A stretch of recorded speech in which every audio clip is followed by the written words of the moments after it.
అనేది చాలా విలువైనది. కానీ మనము భూమి మీద ఒక వ్యక్తి మరణాన్ని విలువగా ఎంచుకో, బాధగా ఎంచుకుంటాం, దుఃఖంగా ఎంచుకుంటాం. కానీ నా దేవుడు అంటున్నాడు, మనల్ని సృష్టించినటువంటి మన దేవుడు అంటున్నాడు, యెహోవా యొక్క భక్తుల మరణం ఆయన దృష్టికి చాలా విలువైనది.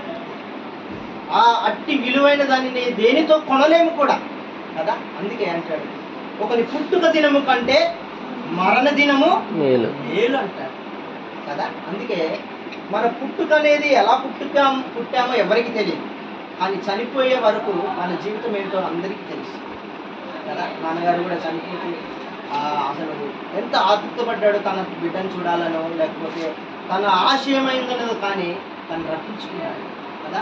కొన్ని మరణాలు చాలా అసలు ఊహించిన విధంగానే ఇంతలోనే కనపడి అంతలా ఆయుర్వేద జీవితం అంటే నీటి బుడగ లాంటి జీవితం అంటే ఇలానే ఉంటుంది కదా. అప్పటి వరకు చూస్తున్నటువంటి వ్యక్తి, అప్పటి వరకు మాట్లాడుతున్నటువంటి వ్యక్తి తన నుండి దూరం అయ్యేసరికి ఆ బిడ్డకి ఎంత బాధ ఉంటుంది, ఆ తల్లికి ఎంత బాధ ఉంటుంది కదా. అది నిజంగా అలాంటి లోటుని ఎవరు కూడా తీసేయలేం. కానీ మనం జ్ఞాపకం చేసుకోవాల్సింది, ఇది ఆయన దృష్టికి విలువైనది. మన దృష్టికి బాధకరంగా ఉన్నది, కానీ ఆయన దృష్టికి విలువైనది. కనుక మనం నమ్మినటువంటి దేవునికే విలువైందంటే మనము కూడా అది విలువగా ఎంచుకుని నిజంగా ఒకానొక దినం ఆయన నేను కలుసుకుంటానని నిశ్చయితతో అలాంటి పరిశుద్ధమైన యథార్థమైనటువంటి భక్తి మనం చేసి ముందుకు వెళ్ళాలి కదా. అందుకే చూడండి, దేవుని వాక్యం ప్రసంగిలో 12వ అధ్యాయము 7వ వచనంలో ఒక మాట కనబడుతుంది మనకి. ప్రసంగి 12:7, 12వ అధ్యాయం 7వ వచనం చూడండి.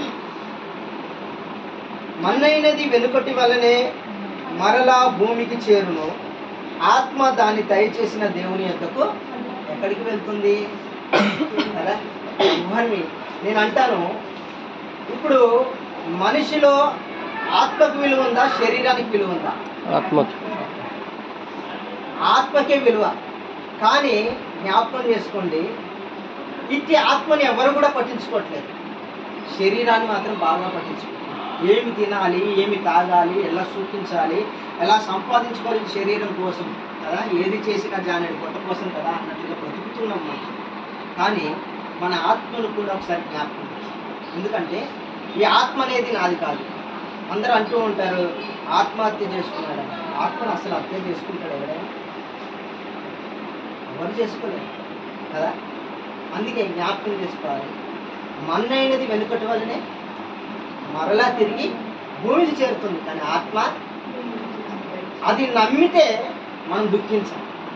ఎందుకంటే నా తండ్రి యొక్క ఆత్మ, లేకపోతే కుటుంబంలో ఎవరు మరణించినా వారి ఆత్మ నా తండ్రి దేవుని దగ్గర ఉంది.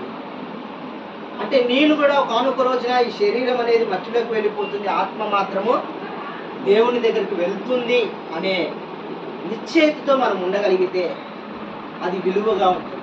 ఒకవేళ అలాంటి నిశ్చయిత లేకపోయినా, ఎందుకంటే నేను ఎన్ని చెప్పాను కదా, కుటుంబంలో ఒక వ్యక్తి మరణాన్ని ఎవరు కూడా తీసేయాలి, ఆ లోటుని ఎవరు కూడా తీసేయాలి కదా.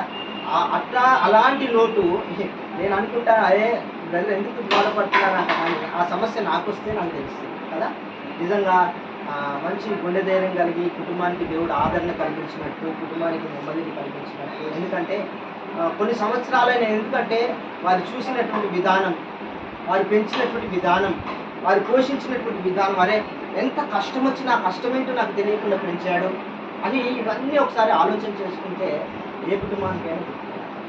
కానీ మనము కూడా ఆ స్థితిలో నుండే ముందుకు వెళ్తూ ఉన్నాం కనుక మనం జ్ఞాపకం చేసుకునే లోకంలో ఇది దేవుని దృష్టికి విలువైనది. ఏంటంటే ఆయన భక్తుల మరణం. ఆయన భక్తులు కాని వారికి అది విలువ కాదది. కానీ మనము నమ్మినటువంటి దేవుడు, ఎందుకంటే ఆయన ఆత్మ అయినటువంటి దేవుడు. ఆయన అంటాడు, నేను ఆత్మ అయినటువంటి దేవుడు కనుక మీరు ఆత్మతో ఉండండి అని అంటాడు. అంటే మనము శరీరానుసారంగా మనము లోకంలో ఎలా బ్రతుకుతున్నా మన ఆత్మ పరలోక రాజ్యానికి వెళ్ళాలనే దేవుడు నిశ్చయిస్తున్నాడు. అంటే పాపం చేస్తూ బ్రతకమని కాదు నేను చెప్పేది. మన కోరిక అంటే మన శరీరానికి కావాల్సిన ఎన్నో చూసుకుంటాం, కానీ నీ ఆత్మకు కావాల్సింది కూడా చూసుకుంటాం.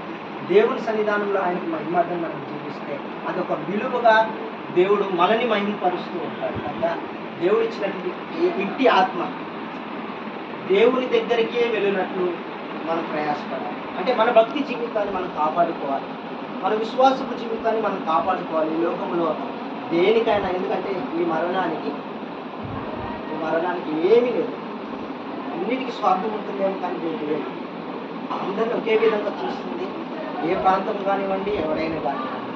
కనుక ఈ భూమి మీద బ్రతుకుతున్నటువంటి మనం ఈ నిశ్చయిత ఏంటంటే, నేను నా ఆత్మ దేవుని దగ్గరికి వెళ్ళాలి అనే నిశ్చయితతో. ఎందుకంటే శరీరం నువ్వు ఎన్ని సెట్లు కొట్టినా, ఎన్ని కొత్త బట్టలు వేసినా మరి మట్టిలోకి కానీ